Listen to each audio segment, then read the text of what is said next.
Hello friend, Reena लोकगीत YouTube channel में आप सभी का स्वागत है।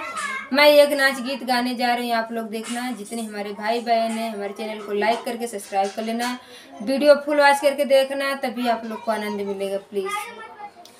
नया बैग आए बिकाए गलियन में, नया बैग आए बिकाए गलियन में।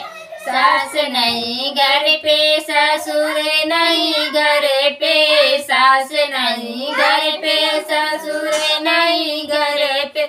मैं पर्दा भीतर बालम कॉलेज में, मैं पर्दा भीतर बालम कॉलेज में। नया बैग आए बिकाए गलियन में, नया बैग आयल बिकाए गलियन में।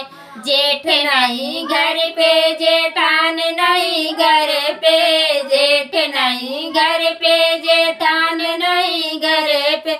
मैं पर्दा भीतर बालम कॉलेज में, मैं पर्दा भीतर बालम कॉलेज में। नया बैग आयल बिकाए गलियन में, नया बैग आयल बिकाए गलियन में।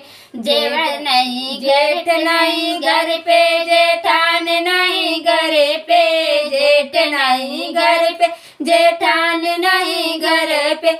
मैं पर्दा भीतर बालम कॉलेज में, मैं पर्दा भीतर बालम कॉलेज में।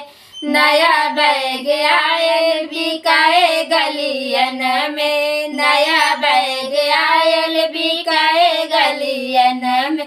देवर नहीं घर पे देवरान नहीं घर पे, देवर नहीं घर पे देवरान नहीं घर पे। मैं पर्दा भीतर बालम कॉलेज में, मैं पर्दा भीतर बालम कॉलेज में। नया बैग आए बिकाए गलियन में, नया बैग आए बिकाए गलियन में।